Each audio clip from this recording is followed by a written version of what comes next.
¿Qué tal? Muy buenos días. Es un gusto estar acá con ustedes. Buenas tardes ya. Les damos la más cordial bienvenida a nuestra presentación del libro del día de hoy. Es un gusto estar acá en el Centro de Investigaciones y Estudios Superiores en Antropología Social, en la Unidad Golfo, en Jalapa, Veracruz. El día de hoy tenemos una presentación del libro que está fenomenal en el marco del Congreso Internacional de Investigaciones sobre el Mundo Totonaco, que se desarrolla en colaboración con otras instituciones. En esta ocasión yo vengo del Centro Interdisciplinario de Investigación y Enseñanza de la Ciencia y, igual que la doctora Abigail Techalozzi, venimos de la Benemérita Universidad Autónoma de Puebla a esta presentación del libro. Quiero presentar de una manera muy cálida al maestro Ariel García Martínez, que es el autor de nuestro texto Cultura e Identidad Indígena en Veracruz, Juventudes en el Totonacapan en el siglo XXI. El maestro Ariel nació en Coatzintla, Veracruz, hace ya algunas décadas, pero acompaña su temática con esa juventud de corazón que siempre tiene para compartir con todas las personas que lo apreciamos y lo admiramos. Es maestro en Antropología Social por el CIESAS, por esta misma institución, y licenciado en Antropología por la Universidad Veracruzana. Ha sido integrante de diferentes equipos de investigación académica a nivel nacional e internacional, ponente en congresos nacionales e internacionales en el campo de la antropología. Ha sido colaborador e impulsor de proyectos asociados al rock y el rap originario y las culturas juveniles en Veracruz. Sus temas de investigación son la cultura y ontología de los pueblos originarios, las juventudes tutunacú, las fiestas populares, la promoción cultural y la divulgación científica.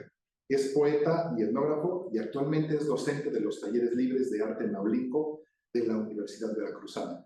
Hashlen, Akitkiwanikan y Bandeganse, Lu Pashkatzin el Hueshin de Latino, ¿no? Nach Pashkatzin en Koshkin, compañeros de Latino, ¿no? Akinin, Makashtahuacananin, Xalaclanca, Makashtahuaca, Benemérita Universidad Autónoma de Puebla, Chu, Lu Pashkatzin el Luku, Ciesas, Xalacata, Hueshin Latino, ¿no? Chu, Lu Xatatzomni, Ki Makashtahuacana, Ariel García Martínez. Es un gusto saludarlos también en Totonaco y compartir este trabajo con ustedes. El día de hoy vamos a darle la palabra precisamente al maestro Ariel para que nos salude, nos dé la bienvenida y después pasaremos a una serie de comentarios y queremos que esto sea un conversatorio acerca de juventudes y desde luego los comentarios propios de la presentación del libro. Hola, muy buenos días. Como decía el maestro Iván, Ariel García Martínez, Quihuanicán, Xalac, Coatzintla, Veracruz, México.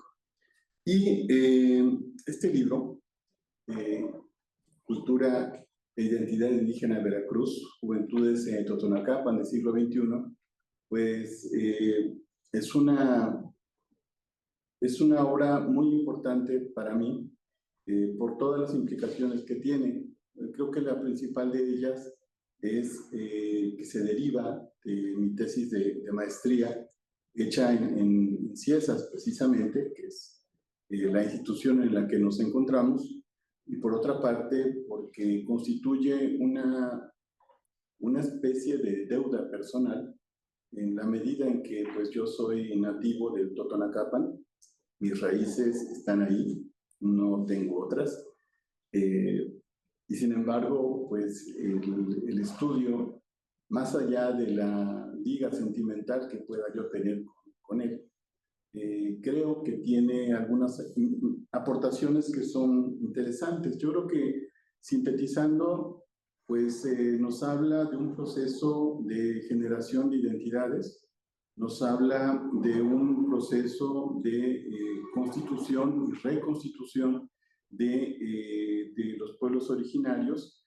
en la medida en que dialogan, se confrontan y reformulan respuestas frente al mundo contemporáneo. Entonces, en esta parte yo creo, y lo creo muy honradamente, que pues precisamente una de las novedades de este estudio, pues tiene sus raíces pues desde los años 90, cuando se empieza a popularizar el estudio de juventudes, pero estas juventudes son juventudes eminentemente urbanas, son juventudes en cierto sentido mestizas, aunque bueno, el concepto mestizo no es muy de mi agrado, pero lo utilizo para darme a entender.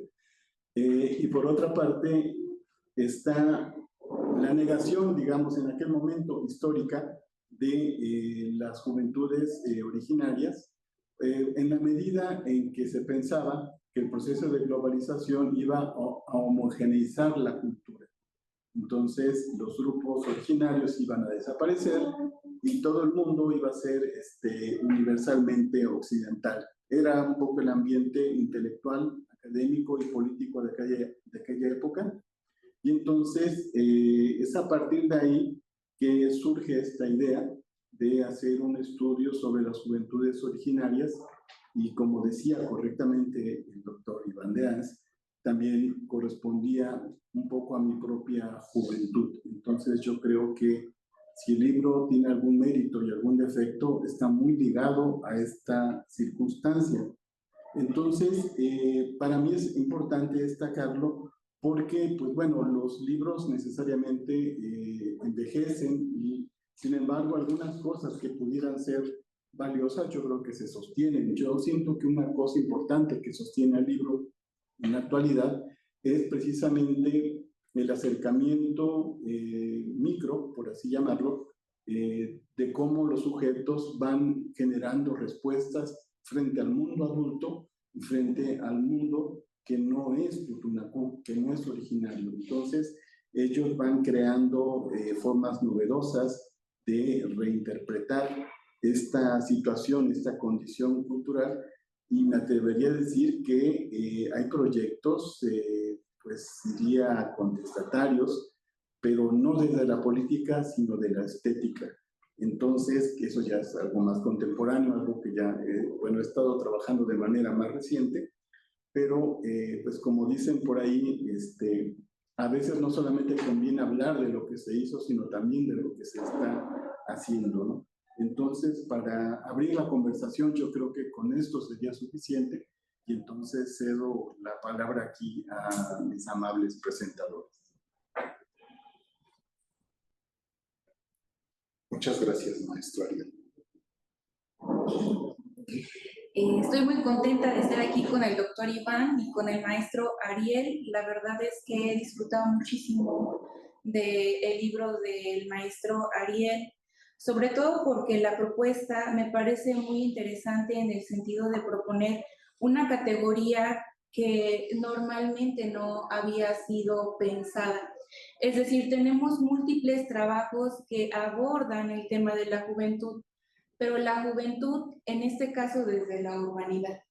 Pensar la categoría juventud rural indígena nos hace darle la vuelta, ¿no? Porque tiene otras características y sobre todo por el elemento en el sentido de que este grupo se encuentra formando parte de las subalternidades. A mí me llama mucho la atención cuando el maestro Ariel pone de relieve que por formar parte de este grupo de subalternidades, en realidad comparte esto incluso con los jóvenes de las clases medias o de las clases altas que tampoco tienen tanto poder de decisión, ¿no? Tal como lo menciona también Gramsci, y quisiera ir un poco dialogando, porque en el libro también pone de relieve cómo esta juventud rural indígena tiene problemas que son heredados de sus padres, pero también se enfrentan a nuevos problemas. Y ahorita seguramente el maestro Ariel va a abundar sobre esto, pero algo que disfruté muchísimo fue el toque personal que le da el maestro y a la vez este toque necesario científico desde un estudioso de ciencias sociales, porque el maestro desde muy temprano en el libro nos introduce a cómo fue que se va cultivando pues este interés de estudiar juventudes, en el sentido de que pone de relieve cómo es nieto de un abuelo tutunacu, ¿cierto? Y nos va mencionando, ¿no? Cómo la abuela, en este caso, se lleva a su papá y teme que el padre del maestro Ariel hable totonaco, porque sabemos que hay una larga historia de discriminación lingüística contra los hablantes de una lengua originaria.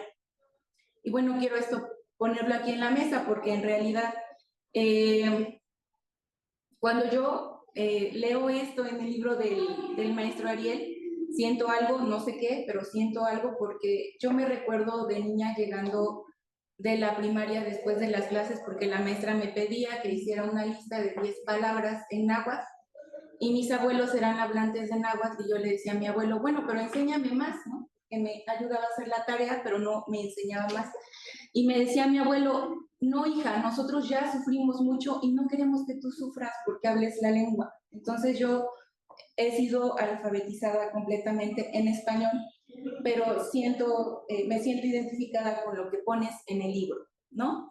Por otro lado, pues justamente el pertenecer a una familia que habla lengua originaria nos hace poner sobre la mesa también que en algún momento, al entrar en contacto con la educación, va a haber un cambio, ¿no? Porque siempre que accedemos al sistema educativo, entonces eso implica que no aprendamos o aprendamos a la par de la lengua originaria también el español, y eso va a repercutir en cierta medida en recomponer o reconfigurar pues nuestro universo epistemológico, pero también nuestra cosmovisión, ¿no? Y es algo que el maestro pone de relieve y que, en mi opinión, pues va muchísimo más allá de lo que a veces se reporta en términos de folclore. Por otra parte, también pone ahí el tema no solo de la educación, sino de la migración, ¿no? Para estos jóvenes que no alcanzan en realidad pues completar sus estudios, pero sí tienen que salir a trabajar.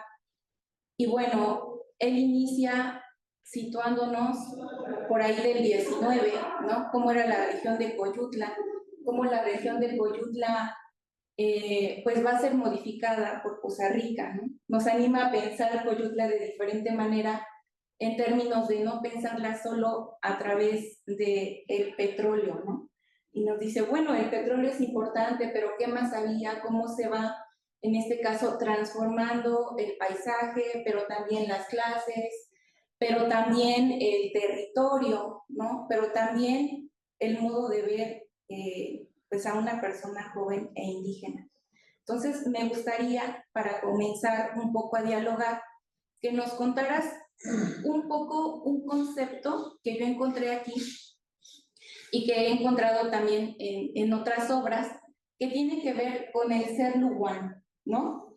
Aquí en el libro tú mencionas que cuando tú empiezas a hacer entrevistas, porque aparte el maestro hace un trabajo muy arduo, es una investigación cual y cuantitativa, ¿no? Y levanta más de 1000 entrevistados en la fase cuantitativa, entonces es un texto muy robusto, pero comentando esto, comentando lo de ser luguán, tú pones en el texto que la configuración de la juventud indígena tiene un rasgo de ser recio, ¿no? De hecho, así lo refieren también los profesores.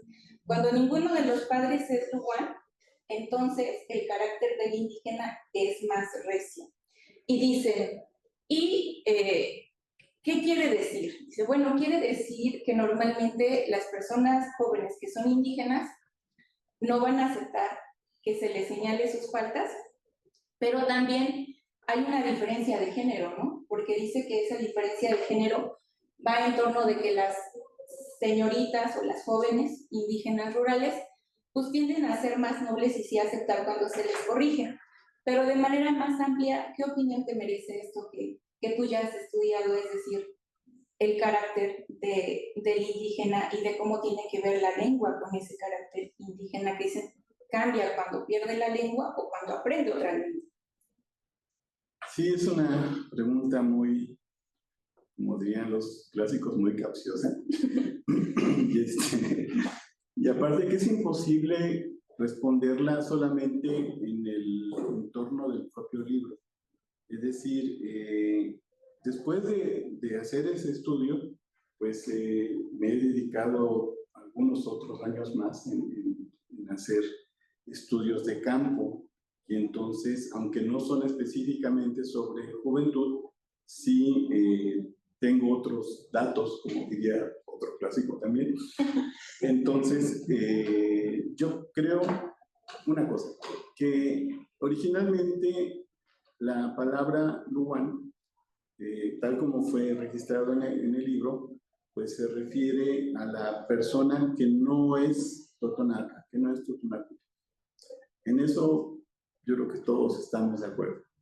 Hay una cuestión etimológica en el cual algunos sostienen que Luwan significa serpiente, y ahí se van tejiendo una serie de conceptos, de relaciones, de símbolos, tal vez con lo negativo, entre comillas negativo, porque yo creo que eso más bien está en la mente del traductor, no en la mente del pueblo Totonacu, de que el Luwan es malvado como serpiente. Y ahora creo que no es así. Bueno, por lo menos tengo la constancia de que no va por allí, sino que más bien Luwan se refiere al extranjero. ¿Quién es el extranjero en el Totonacapan? El extranjero, evidentemente, es aquel que llega de fuera y es aquel que pues es considerado como fuera de la comunidad. ¿Sí? O sea, no necesariamente es una cualidad negativa, aunque muchas veces sí lo es por los daños que ocasionan los agentes foráneos, tanto gubernamentales como, por ejemplo, de empresas particulares que van, por ejemplo, a vender cerveza, a vender vino, a vender, pues, no sé, sustancias ilícitas o generadores de violencia, o sencillamente que van a romper las reglas de la convivencia de la comunidad. Entonces, ese tipo de personas son consideradas como, bueno, y la otra parte era sobre el carácter.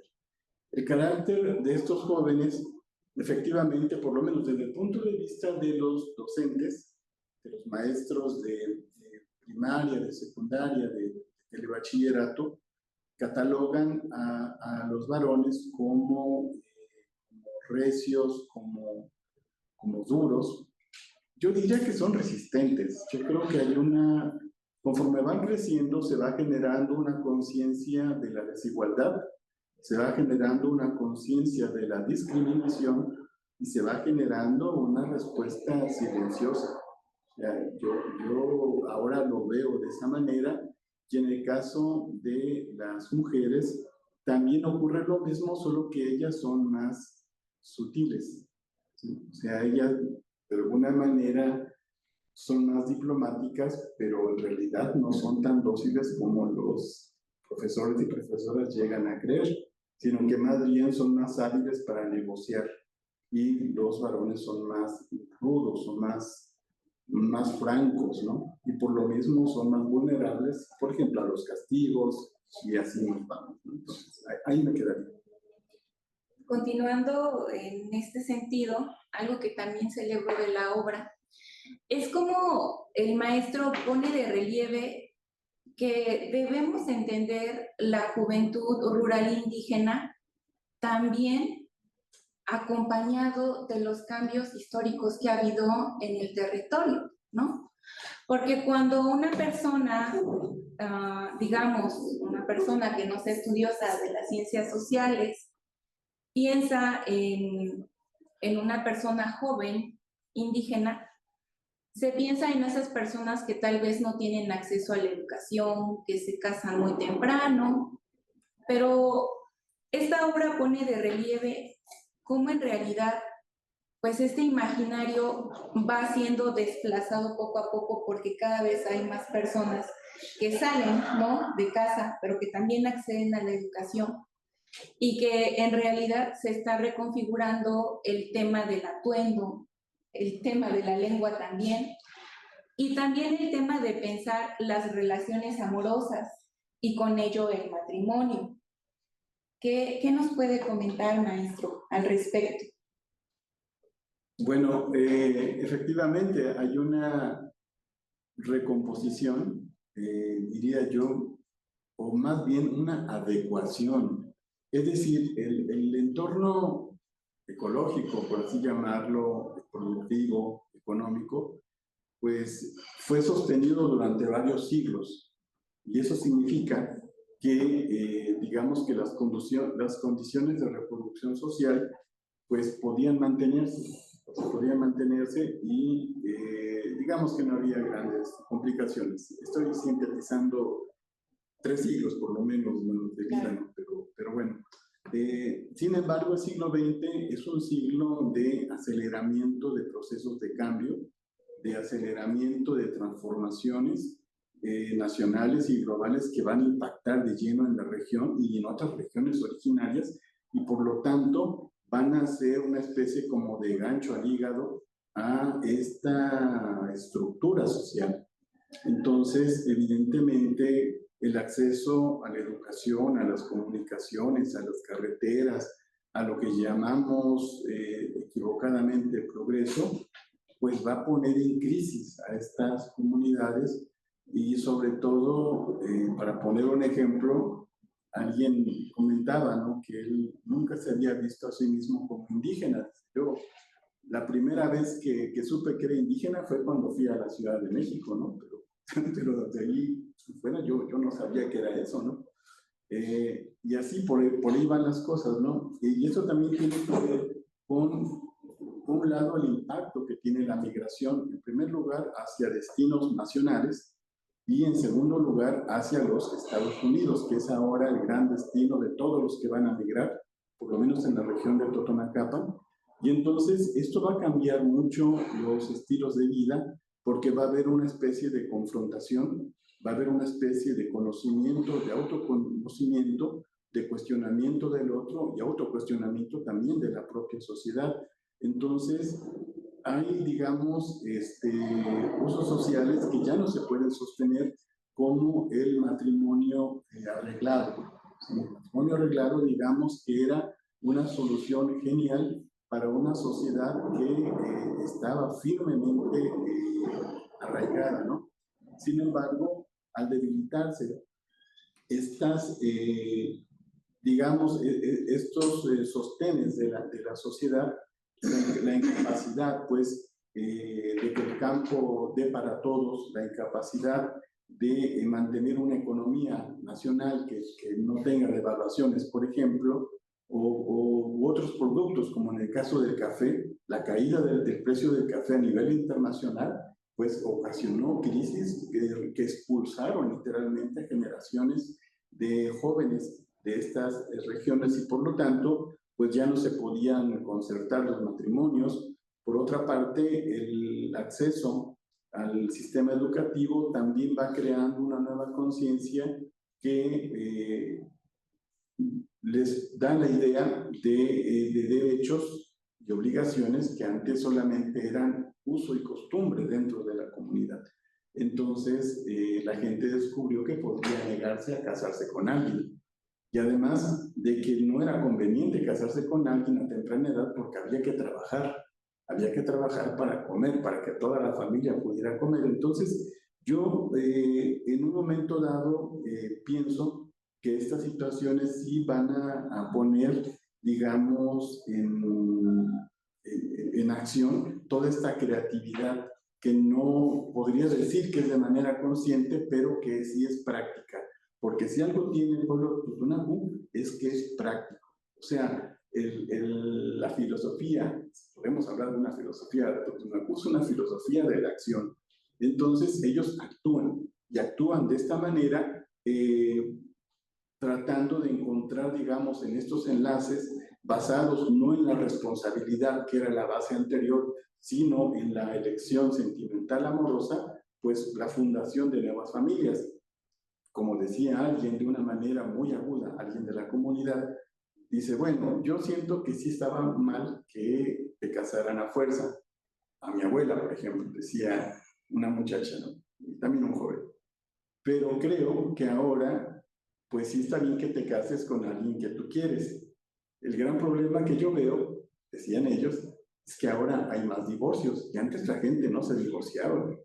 Entonces yo creo que ahora vemos pues personas que se divorcian, se vuelven a casar, otros regresan a comportarse como si fueran muchachitos o muchachitas, y entonces vemos algo que antes no se veía y que nos ocasiona un gran me detengo. Fíjate que me ha gustado mucho tu respuesta porque justo me hace volver a pensar el planteamiento que tú comentas de cómo pensar estas juventudes como un concepto intermedio que entra en la región entre lo tradicional y lo moderno, ¿no? ¿Por qué? Porque tú pones de relieve en tu texto cómo es que pensar esta categoría es poner algo entre la niñez y la adultez que llegaba con ser padre, ¿no? Y que eso llegaba, pues, de hecho, muy temprano. Entonces, podemos ver también a través de tu respuesta y a través de tu texto que estas condiciones que pudieran estar en el colectivo del pensamiento sobre la juventud indígena, pues que no son estáticas, ¿no? Que van cambiando y que a veces no cambian tan lentamente como pensamos. Algo que también me gustaría conversar contigo es que el texto dice que alguien sabe cuando está frente a un indígena, aunque éste diga que no habla la lengua. Quiero conversar esto porque tú también señalas, y muy atinadamente, que a las personas que en la encuesta preguntas si hablan o no la lengua, algunos te dicen que sí la hablan, pero muchos responden que no la hablan, y que eso pudiera deberse efectivamente pues, a la larga historia de discriminación lingüística que se ha tenido como algún factor. Pero si alguien no habla la lengua, ¿cómo el otro, ¿no?, pudiera estar tan seguro de estar frente a un indígena? Porque tú pones también ahí en el texto cómo es que debido a la migración y a la interacción con otras formas diferentes de vida, pues la gente ya no tiene el atuendo, ¿no?, que caracterizaría a una persona de un pueblo originario. Y tú dices, entonces viajan y ya usan vestidos cortos o ya usan tacones también, ¿no? Entonces, si no es por la lengua, si no es por el atuendo que hay en el colectivo imaginario, ¿cómo las personas pueden estar tan seguras de estar frente a una persona y decir, es indígena? Sí, eso es algo muy, es tan profundo y a la vez tan sencillo, ¿no?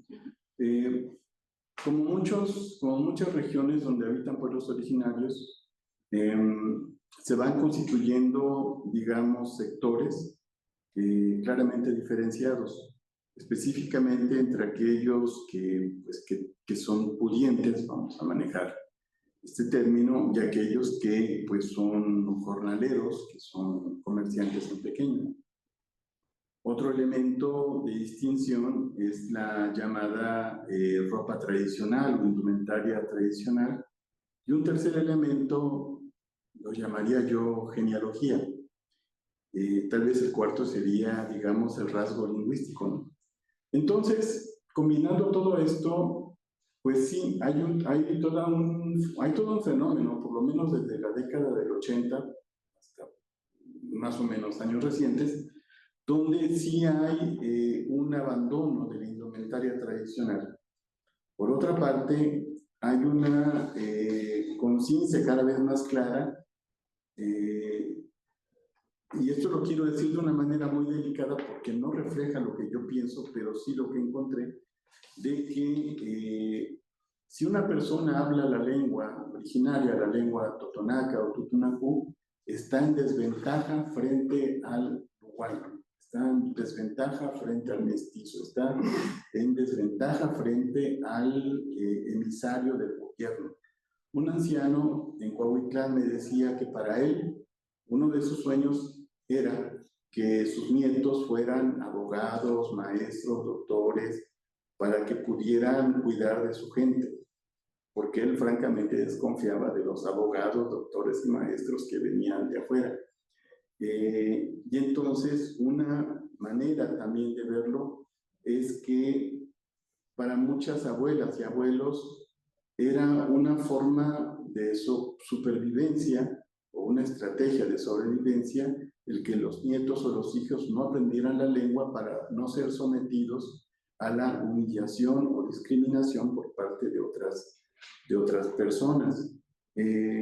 Ahora bien, al interior de la propia región de Totonacapan, de la región serrana de Totonacapan de Veracruz, sí hay, digamos, una especie como de análisis, pues no sé si llamarlo de la personalidad o de la cinética o de los rasgos lingüísticos, pero muchas personas que rechazan, digamos, asumir una identidad claramente tutunacú, pues sí llegan a negar, o sea, me refiero a los jóvenes, a las jóvenes, a negar que tienen familia que es hablante, que tienen familia que es danzante, o que niegan a sus propios padres, ¿no? Que es una de las cosas más perturbadoras que me tocó ver, que decía, bueno, es que están los muchachos de la secundaria conversando y pasa una abuela, y entonces el nieto o la nieta se esconde de ellos o no los saludan. Y entonces eso provoca críticas por parte de algunos de ellos y por otros como indiferencia, ¿no? Y una cosa también muy importante es, y que no aparece en el libro, pero ya lo descubrí más adelante, es la importancia de lo sagrado. Lo sagrado en el mundo tutunacú marca una diferencia fundamental en la identidad de las personas a nivel consciente, inconsciente, espiritual, antes, durante y después de este mundo. Entonces, esta parte, bueno, el libro es modesto en ese aspecto, pero yo creo que es conveniente destacarlo ahora porque forma parte de esto que llamamos identidad y que es tan difícil de indicar o de registrar. Pero volviendo a la pregunta original, pues sí, es un fenómeno que ha llegado a ocurrir lastimosamente y no creo que sea una cosa, digamos, derivada de un espíritu enfermo, de una alma enferma, pues sino más bien tiene que ver con las políticas culturales del Estado mexicano que desde los años 20 y 30 tendían a eliminar todo rastro de los pueblos originarios para unificar a la nación mexicana bajo una sola cultura y una sola lengua, la cual llamamos español. Y ahí me detengo porque iba a decir algo más comprometedor. Luego nos cancelan el Facebook. Sí, bueno, la verdad es que acerca de cómo se va reconfigurando la identidad indígena, hay muchas cosas que se podrían comentar y que tu texto pone ahí sobre la mesa, pero pienso que una parte muy importante de esto tiene que ver con la lengua, ¿no? Es decir, la lengua es un reservorio importante de la cultura y en realidad ese reservorio tan importante de cultura que es la lengua normalmente ha quedado limitado a la utilización en espacios íntimos como los hogares y a entablar conversaciones, en este caso de los jóvenes, tal vez con personas mucho más mayores como lo son los abuelos.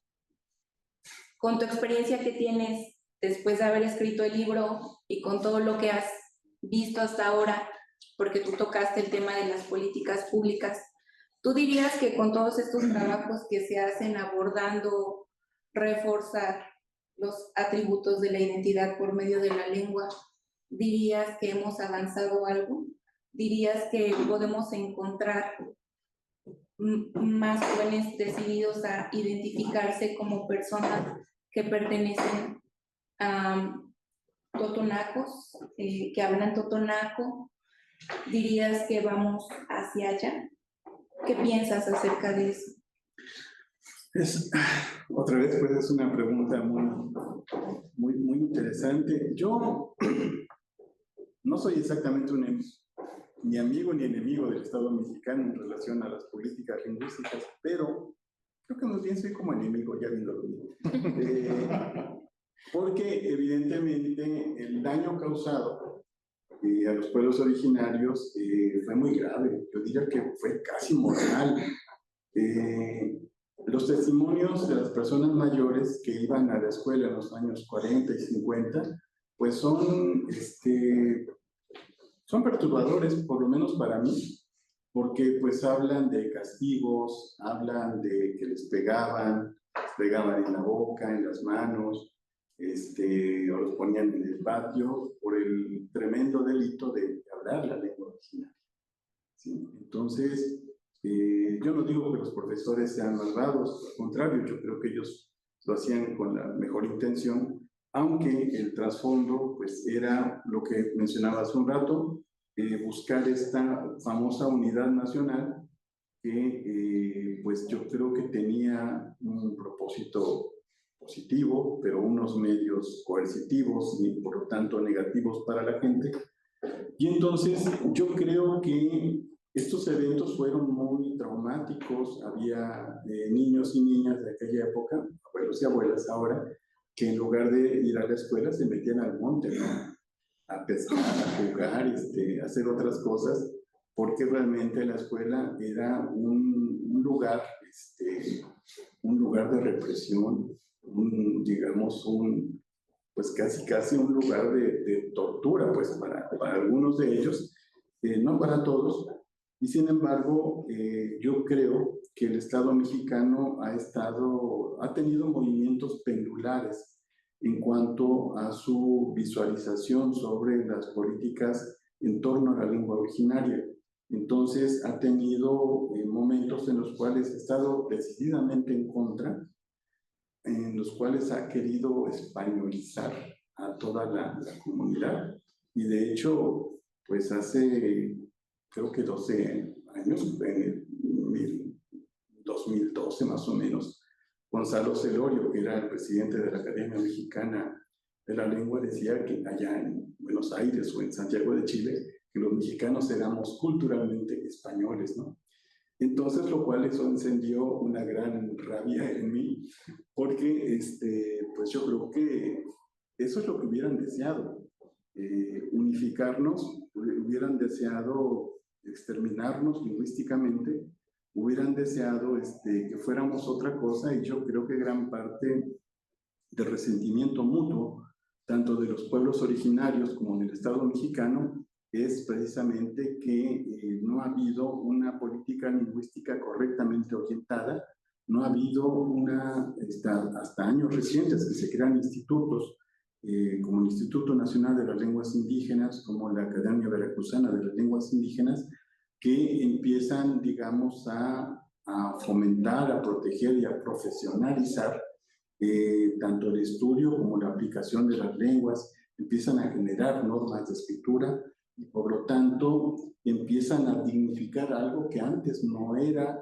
motivo de orgullo de la gente. Empieza a haber una academia veracruzana de la lengua tunapú y de las lenguas indígenas, donde se debate cómo se debe escribir la lengua tunapú, cuáles son las grafías que debe utilizar. ¿Debemos obedecer a los lingüistas europeos y estadounidenses que les proponen tal cosa, o debemos obedecer a nuestra propia conciencia manifestada en los profesores bilingües? Y entonces es ahí donde se abre un ardiente debate, ¿no? Que esto va a repercutir en las nuevas generaciones que están aprendiendo a escribir en su lengua, y no solamente eso, sino que aparecen artistas verbales, raperos, que empiezan a escribir en lengua tutunacú y lo hacen de manera excelente. Es más, yo diría que se llevan por mucho a varios raperos que, según ellos, rapean en español. Sí. Fíjate que solamente, vaya, este micrófono no es para esto, pero quiero comentarte que tuvimos una experiencia con unos niños de primaria que estábamos trabajando en un proyecto de revitalización lingüística, por esto último que comentas, y empezamos a ponerles Agujú traducido al totonaco, ¿no?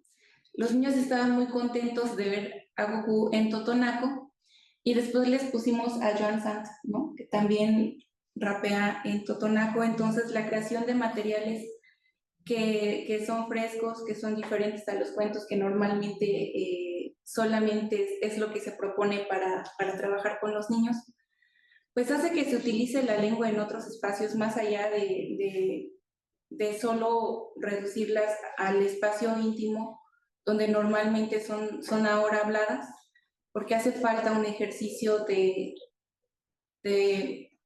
como de hacer saber que las lenguas tienen un valor muy alto, pero que también te encuentras tú con este tope de toda la memoria, ¿no? De lo anterior, de que ha habido, pues en realidad, sufrimiento cuando se expone que habla uno una lengua, ¿no?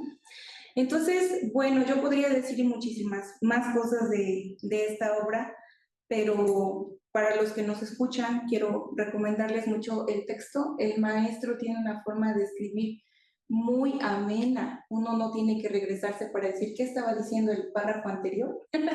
Escribe muy bien, ¿verdad? Es muy robusto en términos de historia también. El libro no está muy bien situado, es decir, sí, no se van a perder porque en realidad tiene una coherencia buena el texto. No les recomiendo ningún capítulo en especial porque todos son buenos y van a encontrarse ustedes con una lectura muy interesante de esta categoría que es la juventud rural indígena, pensada de diferente manera y sobre todo mostrando cuáles son los cambios actuales, ¿no?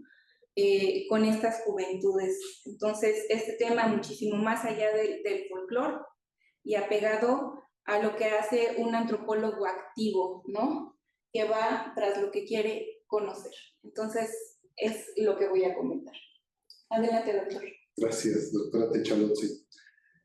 Yo hace algunos años que conozco al maestro Ariel García y siempre es un lujo poder platicar con él, poder compartir con él.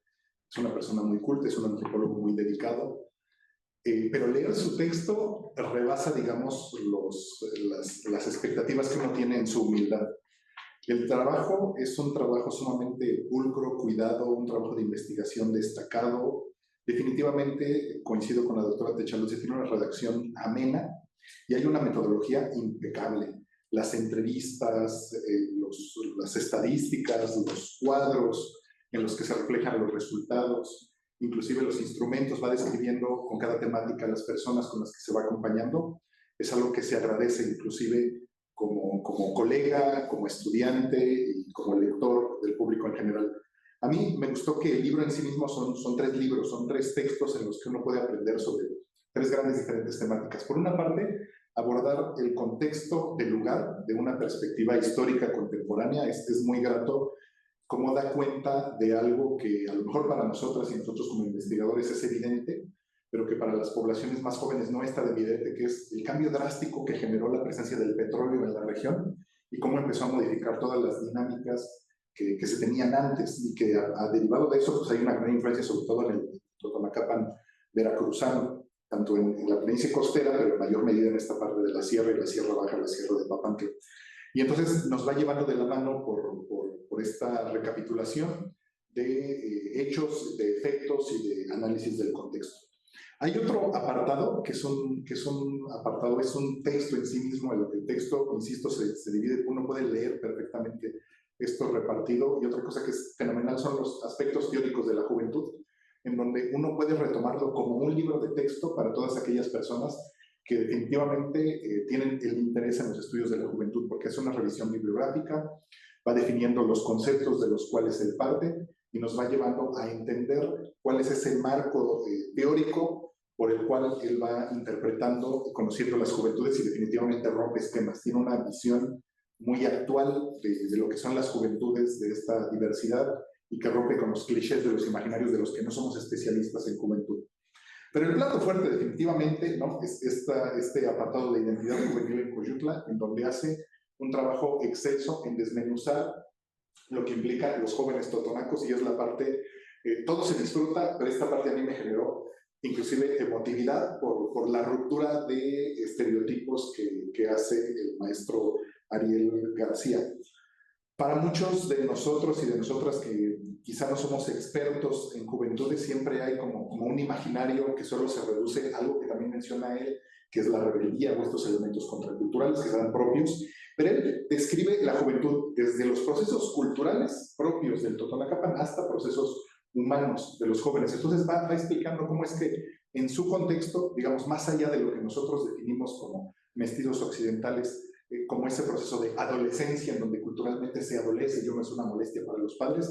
Él en realidad habla de esta transición desde la biología, no parte de la pubertad, para pasar de ser un niño a empezar a tener responsabilidades de niño o de niña para ser un adulto, digamos, responsable de esa transición de ser hombre o de ser mujer. Y me fascina cómo va tomando temáticas que otros colegas, inclusive grandes proyectos de investigación del Instituto Nacional de Antropología, reducen al indigenismo, al imaginario del cliché de la estampita de papelería, de la monografía, ¿no? Cuando la gente piensa en indígenas totonacos, tengo muchos ejemplos, tanto del INA como del anterior Instituto Nacional Indigenista, ahora CDI, con ADEP y todos los nombres que ha tenido, inclusive de nuestros institutos estatales de pueblos indígenas, que tendrían mucho que aprender del maestro Ariel García, en donde se describe indígena totonaco, ¿no? Persona que se viste de calzón de manta, que usa nahuas, que usa bordado tradicional, que reproduce estos mitos, que reproduce estos elementos culturales, que disfruta de ir de cacería, cultivar la tierra y hacer los ritos propios. Y en cambio, el maestro Ariel nos va acompañando por una serie de elementos contemporáneos que aplican no solo a las juventudes, sino a los indígenas contemporáneos, pero se enfocan en las juventudes para ir rompiendo estos estereotipos. Y va de lo más evidente a lo más profundo. Para mí, lo más evidente que le agradezco por tomar estas temáticas y además por divulgarlo en su trabajo, es cómo va rompiendo con este imaginario tradicional de los indígenas que no ayuda a identificar estos procesos de cambio que van teniendo los pueblos originarios. En ese sentido, no quiero dejar de pasar que el libro es un libro público, editado por el Instituto Veracruzano de la Cultura, dentro de la colección Voces de la Tierra, por el gobierno del estado de Veracruz. Es un libro dictaminado, revisado, producto de un largo proceso de investigación académico que desarrolló en el CIESAS con auspicio del CONACYT, lo cual legitima bastante el trabajo, además que en sí mismo la pluma del maestro Ariel habla por sí mismo. Y continúo con esto, ¿no? Esta ruptura en la que él dice, bueno, sí, hay indígenas que usan esta indumentaria tradicional, sí hay totonacos, pero los jóvenes y la nueva forma de ser indígena pasa por estos cambios en donde han dejado el calzón de manta y se apropian de la mezclilla, han dejado las nahuas y se apropian de la falda moderna y contemporánea. Y nos va poniendo muchos ejemplos de cómo estas nuevas manifestaciones no son menos indígenas que lo que describen las monografías o los proyectos, digamos, más conservadores de la antropología, que sirven para apuntalar un poco el turismo o la justificación de políticas públicas orientadas hacia los pueblos indígenas. Y entonces eso nos llena de gozo porque nos permite realmente fortalecer las nuevas formas de ser indígena, las nuevas formas de ser joven indígena, joven totonaco, tutunacú, sin que tengamos que dejarlos en este impasse, en este no lugar donde se encuentran estos jóvenes, porque también describe con maestría el maestro Ariel García cómo es que estos jóvenes se encuentran entre esta transición en donde ellos ya no son como sus abuelos, hablando esta lengua originaria y reproduciendo la cultura como se había antes, pero tampoco son personas que han perdido una etnicidad y que siguen reproduciendo su cultura. Y entonces empieza a surgir nuevos retos y también da nuevas vetas que seguro abordará posteriormente y que nos cuestionan, que por ahora no están tan evidentes en el libro, porque obviamente todo trabajo va modernizándose, ¿no? El reto que tiene ahora el maestro Ariel García es el abordaje de las nuevas redes sociales, las interacciones con estas cosas infinitas entre el TikTok, el Instagram y cuanto hay, pero que nos dan las bases para entender cómo es que sí los jóvenes interactúan con las tecnologías y con nuevas formas culturales. Algo que me emociona también es el abordaje que hace de la música, donde él mismo es un gozoso de la música, de las artes, ¿no? Él vacía en su texto ese gusto y ese gran conocimiento que tiene sobre las artes en general, y entonces abordar la perspectiva de la música con estos ejemplos que nos menciona el texto y que él mismo menciona ahora, con nuevos géneros. Cuando pensamos nuevamente en la forma tradicional de ser totonaco, tutunacú, de ser indígena, pensamos en el son huasteco. Personalmente me gusta el son huasteco, yo soy músico de son huasteco, me fascinan las rimas, los sones en lengua, pero no podemos reducir a las nuevas manifestaciones, a las nuevas formas de ser indígena, inclusive a los jóvenes, como él menciona, a estas únicas formas, como si ser totonaco, ser tutunacú fuera exclusividad de mantener congelada la cultura en algún momento en el espacio-tiempo del pasado en donde esto es invariable. Entonces él habla precisamente de estas nuevas manifestaciones y a mí me maravilla cuando él habla del rap, porque es algo que uno difícilmente encasillaría como una experiencia indígena.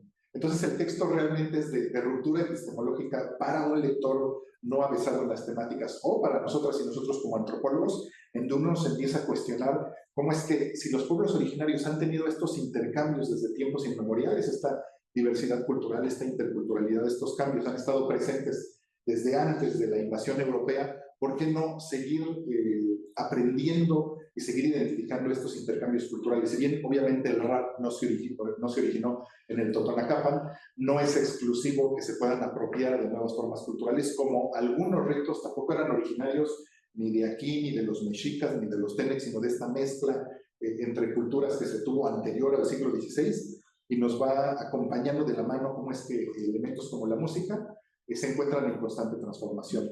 También me gusta cómo aborda los elementos identitarios, en donde los jóvenes Tutunacú son la muestra de nuevas identidades, de nuevas formas de ser indígena, y magistralmente inserta el papel de la educación y el papel de la escuela. Leer esto es muy grato porque no solo va abordando cómo la escuela genera cambios entre las relaciones de las personas, la alfabetización, inclusive los matrimonios y diferentes elementos, sino que además pone el dedo en la llaga en un punto que hemos intentado desde nuestros gobiernos generar como una respuesta a la educación de los pueblos originarios, a la formación académica, y que no necesariamente ha sido una respuesta, digamos, eficiente, que es el papel de la universidad intercultural. Entonces aborda también, menciona en su texto, esta presencia de la Universidad Veracruzana Intercultural, pero obviamente, ¿no?, habiendo otros ejemplos como la Universidad Intercultural del Estado de Puebla.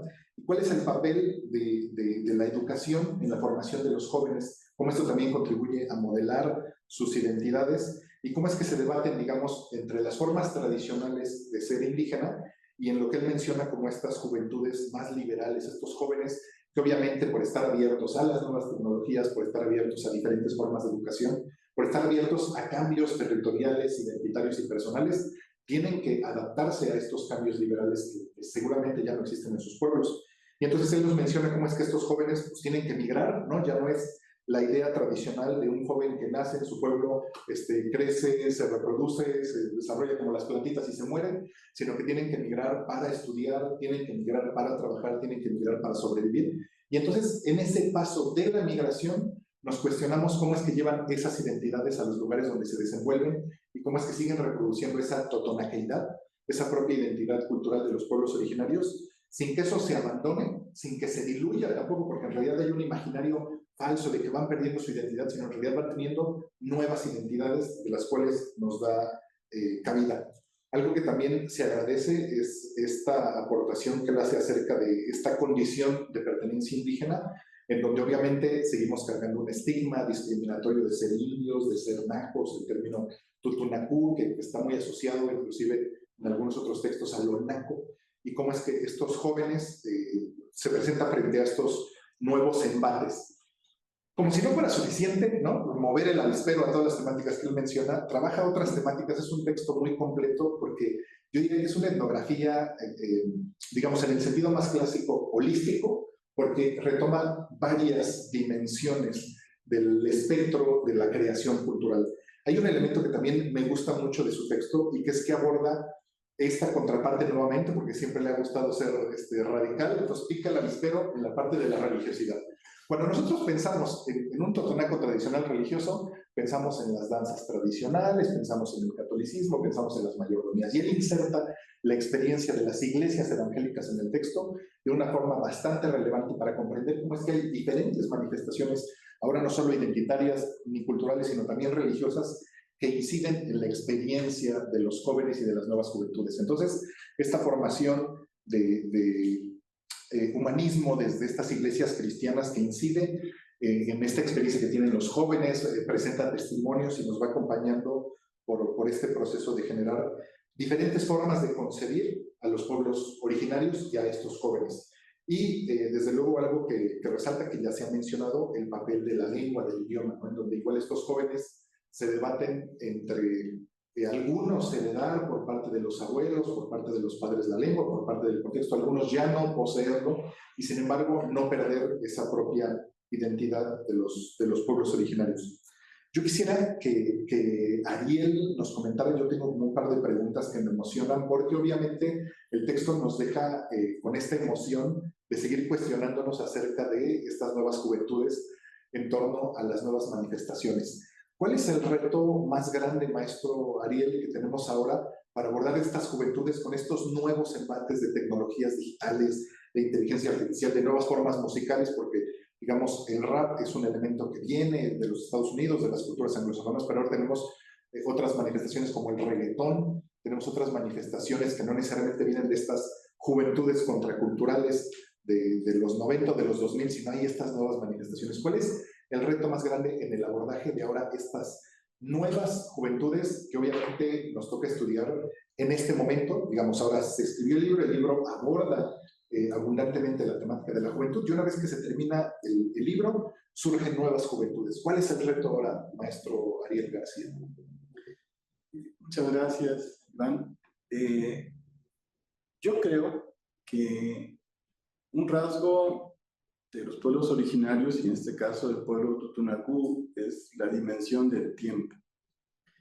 La dimensión del tiempo yo creo que es importante para explicar lo que a nosotros nos parece veloz, o nos parece lento, o nos parece revolucionario, o nos parece conservador. Y básicamente a lo que quiero llegar es a esto.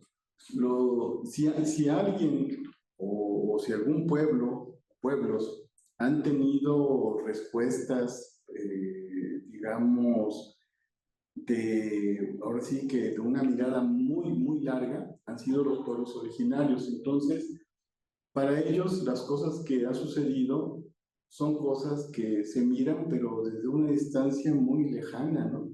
Como cuando empiezan los relatos diciendo Macán, es decir, hace mucho tiempo, ¿no? Entonces, las cosas que han pasado, que han cambiado de manera tan veloz, en esencia son las mismas que están ocurriendo ahora. Es decir, los muchachos están encontrando nuevas formas de socializar a través de la tecnología, pero básicamente el mundo que están construyendo es un mundo que se está construyendo a partir de una raíz muy fuerte y muy localizada. Eso significa, y eso me lo decía alguien, ¿no? Bueno, es que pues yo estoy aquí en mi casa, estoy en Filomeno Mata, estoy en Mecatlán, y salgo y veo el patio, veo las gallinas, veo los pollos, los perros, los zopilotes, y pues estoy en mi casa, ¿no? Pero pues ya pues abro mi computadora o mi celular y pues puedo ver a un muchacho que está en Pakistán haciendo algo, o alguien que está tal vez en Colombia o en Perú. Y entonces yo algunas cosas las entiendo y otras cosas no las entiendo y ni me gustan, ¿no? Pero a lo que quiero llegar es a esto, que hay una capacidad de conectar o de interconectar todas estas experiencias a partir de una base o de una capacidad, digamos, de traducir y de jerarquizar todos los fenómenos que están ocurriendo al mismo tiempo, ¿no? Ya me acordé del cuento de la Lef, pero no voy a hablar de él porque lo tenemos en otro programa. Y entonces, a donde quiero llegar es que yo creo que podríamos decir que es capacidad de adaptación. Capacidad de adaptación, capacidad de adecuación, capacidad de interacción. Y yo creo que en esa parte, a pesar de todas las cosas, digamos, críticas a las cuales nos han sometido las crisis políticas, económicas y la migración en consecuencia, me decía un compañero de Coyutla que una de las cosas que él más atesoraba de su vida en Estados Unidos, estuvo en varios lugares, no sé si lo que me contó fue en Nueva York, pero pudo haber sido en cualquier otro lado, fue que conoció compañeros de Bolivia y Perú. Entonces, él encontró en ellos, digamos, personas que estaban en situaciones similares, condiciones históricas similares. Ninguno de ellos era sociólogo, ninguno de ellos era antropólogo, ni nada de eso. Eran migrantes que habían llegado allá porque tenían que llevar o enviar dinero a sus casas, pero hicieron una comunidad cultural y no solo eso, hicieron un grupo musical, ¿sí? Entonces cantaban en quechua. Y entonces yo le pregunté, bueno, ¿y cómo lo hiciste para aprender quechua? Dice, bueno, es que yo hablo totonaco y entonces los sonidos son parecidos y para mí fue lo más fácil. Yo también les enseño unas palabras a ellos. Entonces, yo creo que del mundo real al mundo digital Para el pueblo originario no hay tanta distancia como podría aparentar para nosotros como investigadores. Creo que ellos traducen el mundo de una manera más creativa, más veloz e incluso más inesperada. Y ahí me detengo. Gracias, maestro Ariel. Para no acaparar las preguntas, vamos a abrir las preguntas y comentarios para las personas que nos acompañan aquí en digital. Veo que hay algo en el chat, voy a revisar. Y mientras, también me gustaría, Ariel, compártenos para acercar a las personas al texto, dónde pueden encontrar el texto, se comunican contigo en redes sociales, cuáles son tus correos o forma de contacto. Claro, con mucho gusto. El libro está publicado por el Instituto Veracruzano de Cultura. Se puede descargar en su página, en la dirección de publicaciones del IBEC. Entonces, bueno, escriben el nombre completo del libro, que lo voy a leer porque ya se me olvidó. Acá, permítanme. Cultura e identidad indígena en Veracruz, Juventudes en el Totonacapan en el siglo XXI. Y entonces, allí lo pueden encontrar en formato EPUB y lo pueden descargar de manera gratuita. ¿Qué más? Bueno, mi correo institucional es ariegarcia@v.mx y mi nombre completo es Ariel García Martínez. No sé si se me olvidó algo más, pero bueno. Pero con eso podemos contactar. Recibimos varios mensajes del chat, también a lo mejor hay comentarios acá presentes. Gracias a quienes nos acompañan en esta transmisión. Dice Beatriz García Moreno, muchas gracias, felicidades a Ariel, me uno a los conceptos que el trabajo de investigación realiza el doctor y expresado por la doctora Techalozzi y el doctor Deance. Muchas gracias, Beatriz, por acompañarnos y por tu comentario. Nos dice Ulises Martínez, muchas felicidades a los comentarios y al maestro Ariel. Mi pregunta es, ¿cómo estos jóvenes se han acercado a la creación de contenidos en redes sociales? ¿Respondo? Sí, claro, claro.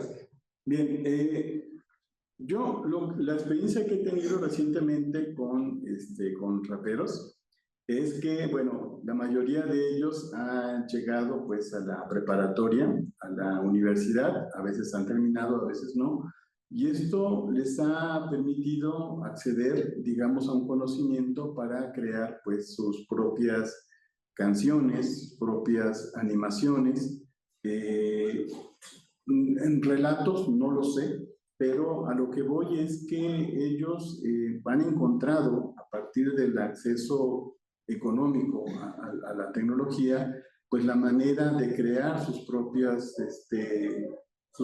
conceptos o recrear sus propios conceptos. Yo siento que, bueno, aunque mi experiencia solamente es veracruzana, por así decirlo, que en otras partes de Totonacapan seguramente ocurre lo mismo, en otros grupos originarios, en el pueblo de Ñatjú, tal vez en el sur de Veracruz, con los Popolucas, vamos a encontrar algo similar, ahí estoy especulando, pero no dudaría que este fenómeno se esté replicando en muchos lugares de la República a partir de los elementos tecnológicos que son relativamente baratos y accesibles para los jóvenes.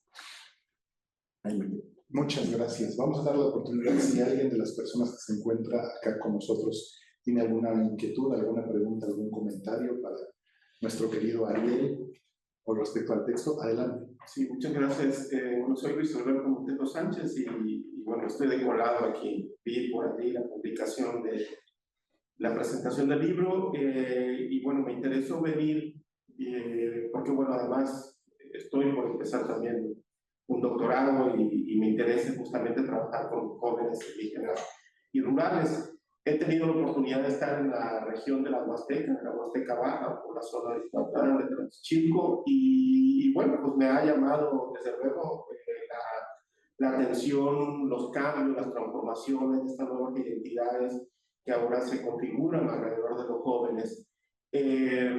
Y bueno, un tema también relacionado con ello que se ha mencionado aquí en la mesa, y bueno, y además permítame de nuevo felicitar al maestro por su trabajo, por su libro y desde luego los comentarios que tan acertadamente han realizado. Pero me gustaría que algún maestro se podría abundar un poco más en estas, digamos, en estas transformaciones del medio rural. Bueno, el hecho mismo de la emergencia de estas juventudes rurales, pues es un signo de esos cambios y esas transformaciones que ha sufrido el contexto. Se habla hoy de nuevas ruralidades, algunos prefieren hablar de una nueva relación entre el campo y la ciudad, pero no sé si podría abundar un poco más en cómo se manifiesta este fenómeno en el momento en que usted hace el estudio, ¿no? Es decir, los jóvenes van y vienen en muchas ocasiones del campo a la ciudad. Usted mencionaba pues las comunicaciones, y ahora hay nuevas carreteras, nuevas posibilidades de ir y venir a la ciudad, tienen que migrar también por el tema de los estudios, tienen que migrar por el tema del trabajo, en fin, hay una diversificación también de las actividades productivas también en el medio rural, ¿no? Entonces, ¿cómo esto va configurando? ¿No se podría abundar un poco más? ¿Cómo van configurando estas identidades, ¿no? Desde luego la apertura, ya lo mencionaban también, de esta sede de la Universidad Veracruzana en Espinal, bueno, pues también abre otras formas de relacionarse, nuevos espacios de socialización para los propios jóvenes, experiencias también con las zonas urbanas que, bueno, seguramente tienen un impacto en estas nuevas identidades, ¿no? Entonces me gustaría si pudiera abundar un poco más en ello. Sí, muchas gracias, Luis Arturo. Es una pregunta muy, muy complicada, muy interesante. Efectivamente, yo creo que las circunstancias han cambiado. Circunstancias sociales, históricas, van marcando una pauta, una ruta por las cuales la sociedad originaria se va, digamos, conduciendo. De hecho, pues ha habido una verdadera explosión demográfica en las comunidades de Totonacapan. Me imagino que en otros lugares, la Huasteca también ocurre, pero lo que yo puedo dar fe es que, por ejemplo, hay verdaderas ciudades, Tutunacú, como sería Filomeno Mata. Filomeno Mata ha crecido de una manera, pues bastante acelerada. La gran mayoría de la población es hablante de Tutunacú. Mecatlán es otro lugar bastante grande. Y entonces yo creo que ahí estamos presenciando la emergencia de ciudades originarias, ¿sí? No ciudades originarias como lo sería la Ciudad de México, que concentra, no sé si 1 millón o 2 millones de hablantes, sino me refiero a ciudades donde la gran mayoría es hablante de una lengua originaria, lo cual también va complejizando la convivencia, la administración, incluso las reglas sociales, y sobre todo que va creando problemas que anteriormente no existían. Diría 2, la contaminación y la violencia, ¿sí? Entonces son cosas que antes no es que no existieran, pero no existían en la dimensión o en la proporción en la que ahora se presentan. Por otra parte, yo veo también que hay una especie de apropiación de espacios, de apropiación de lugares o de creación de lugares en entornos donde la gente tiene que migrar. Me comentaba un joven que pues ahora, bueno, desde hace varios años, pero se ha intensificado el transporte que se ocupa para ir a la Ciudad de México, pues ya no es ir a Poza Rica o ir a Coyutla, sino que hay una estación de autobuses desde Filomeno Mata y de ahí se van, que se llama, bueno, no diré el nombre porque sería como ser comercial, pero es una línea de autobuses que llega directamente a la terminal de Indios Verdes. Y dice, cuando yo llegué a la terminal de Indios Verdes quedé sorprendido. Quedé sorprendido porque vi un montón de gente que hablaba totonaco o tutunacú, y vi también personas que hablaban en lengua otomí, hablaban en yajut, hablaban en tenec, hablaban en muchas lenguas, ¿no? Y entonces, digamos que nosotros pues, éramos como la raza. Y pues ya en el metro, pues había quien ponía sus guapangos en totonaco. Entonces decía, yo me sentía muy contento. Me sentía muy contento porque me sentía que estaba allá en mi casa, aunque estaba en el metro y estaba yendo quién sabe a dónde. Pero con esto quiero ilustrar la idea de que el espacio o el territorio no solamente es la materia en la que ponemos los pies, sino que es el lugar donde ponemos el corazón, y es lo que me quería transmitir de esa manera. Sí, entonces yo siento que estas relaciones emotivas, que estas relaciones que tienen que ver con la memoria, pues igual tendrían que ser exploradas y no solamente fijarnos tanto en el territorio como la mirada occidental a veces nos dice que el territorio pues es el suelo o es el paisaje o es esto que podemos tocar, sino que hay otra cosa que es intangible pero que es igualmente real para la gente. Y ahí me quedaré. Muchas gracias. Muchas gracias. Voy a leer un par de comentarios del chat y damos una última participación a las personas presentes. Nos dice Ulises Martínez: aquí en Jalapa estamos interesados en retomar y llevar a cabo el Seminario de Estudios Contemporáneos sobre Juventudes. Muy bien. Ojalá nos acompañe, aún estamos en planes. Saludos. Bueno, pues ahí está la invitación al maestro Ariel García a integrarse a este Seminario de Estudios Contemporáneos sobre Juventudes. En definitiva, es nuestro gran especialista por parte de la Universidad Veracruzana en torno a esta temática de las juventudes. Y bueno, ya tienen sus datos, sus redes sociales y demás formas de contacto para que descarguen el libro desde la página del Instituto Veracruzano de la Cultura, ahora Secretaría de Cultura, y desde luego puedan acompañarnos en este proceso. Dice Román Silva Mora: buenas tardes, una felicitación al maestro Ariel García. Una pregunta: ¿hasta qué grado existe la resignificación cultural entre los jóvenes y cómo ha permeado en estas identidades? Sí, es una gran pregunta. Saludos al compañero Román, por cierto.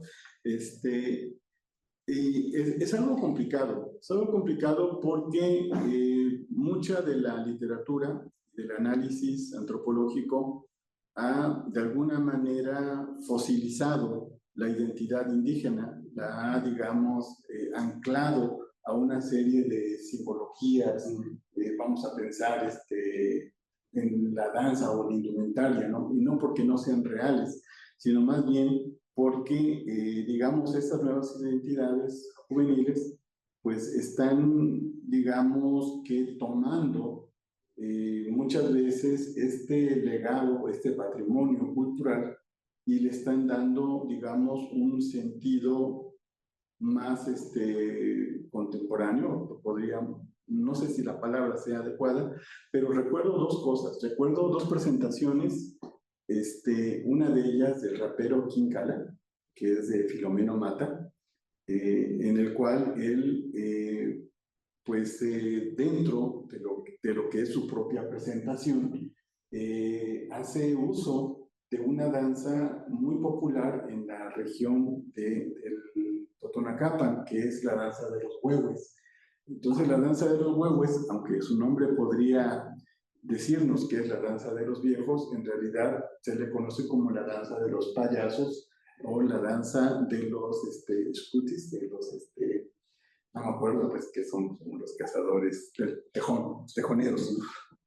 Y entonces él lo que hace es, antes que nada, encender el incienso y pues hacer una especie de oración. Y también, ya dentro de lo que es la parte de las canciones, pues es la danza. Entonces, en varios textos sobre los compositores y raperos y creadores de poesía, ellos hablan acerca del Xlehuanat Achihuin, que es el creador de la palabra o el dialogador. Entonces, esta idea del Xlehuanat Achihuin, que básicamente se ocuparía para una ceremonia, por ejemplo, el levantamiento, para un levantamiento de cruz, para el levantamiento de un bebé, o para alguna ceremonia de ofrenda tal vez a la tierra, ellos lo ocupan para hacer su propia oración, en cierto sentido no sagrada, no sagrada, porque se asumen también como dialogadores. Esa es la parte importante, es decir, que aunque están rapeando y se están quejando del gobierno y de la pobreza y dicen, si no se componen las cosas, tenemos que hacer una revolución, que es un poco una de las letras que por aquí traigo. Pero aparte de eso, ellos hablan de la presencia, pues, del viento, de la lluvia, no como elementos, sino como seres divinos y seres emocionales y seres con capacidad de voluntad. Es decir, yo siento que ahí sí hay una resignificación o resimbolización, como lo plantearía el compañero Román, que es altamente importante y que yo creo que no se puede pasar como algo superficial, no se puede pasar como un recurso actoral o histriónico o teatral, porque creo que no lo es, creo que hay algo más de fondo, creo que hay un sentimiento profundo que no sé si habrá, digamos, en este momento quien lo esté estudiando, pero sería muy necesario que se hiciera porque nos marcaría un territorio que yo considero que es poco explorado o por lo menos desconocido para mí hasta el momento. Muchas gracias, Ariel. Vamos a dar la palabra a una última participación para irnos despidiendo. Adelante. Sí, muy rapidito. Mi nombre es Alberto Morales Sánchez, de Culturas Populares, de la Dirección General de Culturas Populares, de la Unidad Regional Jalapa. Aquí Ariel desde años muy conocido por parte de la unidad. Entonces, más que nada, reconocer tu trabajo importante dentro de lo que implica las lenguas maternas. Es un trabajo muy importante a nivel estatal, porque nuestro estado, como de alguna forma u otra, sabemos que es un estado con mucha diversidad cultural y en lenguas pues ni se diga, ¿no? Entonces, más que nada una felicitación por ese trabajo y pues así como tu trabajo pues va a dar pauta a otros tipos de trabajos en otros lugares, ya sean municipios del estado de Veracruz, tanto del norte, centro o sur del estado. Eso sería más mi comentario hacia el compañero y pues muchas felicidades por este tipo de trabajo importante que refuerza mucho la lengua materna. Muchas gracias. Muchísimas gracias por acompañarnos. Tenemos ahora una última participación virtual que nos pregunta, soy Susana Landa, para saber si en las canciones que crean utilizan su lengua materna. Sí, un saludo para Susana. Sí, usan la lengua materna y sobre todo un rasgo que he encontrado hasta el momento, pudiera haber otros casos, pero generalmente alternan estas estrofas en lengua materna, luego en español o a la inversa, ¿no? Entonces, que básicamente son como traducciones o son letras espejo, ¿no? O sea, lo que se dice en lengua originaria lo repiten en español, lo cual implica una labor poética muy complicada, es decir, por un lado, yo siento que el poder de la lengua tutunacú se adapta perfectamente al beat del rap. Yo creo que, como decía, se lleva de calle, por lo menos al idioma español, y por otra parte, hacer la traducción al español para que rime, para que pause, para que sea musical, es otra labor que efectivamente yo creo que les da el rango de verdaderos artistas a estos creadores de canciones. Yo es lo que he encontrado, que combinan la lengua originaria con el español, aunque no descarto que existan canciones en lengua 100% originaria, porque esto lo he encontrado, por ejemplo, en el huapango. Entonces, igual pudiera ocurrir en el rap, pero no estoy seguro o no podría dar un dato sólido al respecto. Muchas gracias. Bueno, pues muchísimas gracias al maestro Ariel García Martínez por la presentación de este libro Cultura e Identidad Indígena en Veracruz, Juventudes en el Totonacapan en el siglo XXI, editado por el Instituto Veracruzano de la Cultura y desde luego por el gobierno del estado de Veracruz. Pues no nos queda más que agradecerle, despedirnos de todos ustedes. Ariel, Lu Pashagatzin, el Shpalgata, Luz Clan Mentatzogni, Luz Clan Mentazcubut. Muchas gracias desde el corazón, porque está bien hecho tu trabajo, es bonito tu texto, y bueno, estamos emocionados de poderlo compartir con las personas, de poderlo leer de manera conjunta, de compartirlos con nuestros estudiantes, y de verte y verlos a todas y a todos en este Congreso Internacional de Investigaciones del Mundo Totonaco, en donde desde luego participará el maestro Ariel García Martínez como conferencista, y estaremos en el 4º Congreso Internacional de Investigaciones del Mundo Totonaco del 13 al 15 de noviembre de 2024 la Universidad Intercultural del Estado de Puebla en Huehuetla, este municipio serrano vecino de la región serrana veracruzana. Es una misma región, solo hay una frontera imaginaria que divide a los totonacos en esa región. Y bueno, pues muchas gracias por acompañarnos. A nombre del Centro de Investigaciones y Enseñanza de la Ciencia de la Benemérita Universidad Autónoma de Puebla y a nombre del Centro de Investigaciones y Estudios Superiores de Antropología Social, CIESAS Unidad Golfo, le damos las gracias a todas y a todos por acompañarnos. Lu Pashratzinil y Antar Mashlian, muchas gracias y allá nos vemos. Pascal Catzini. Gracias.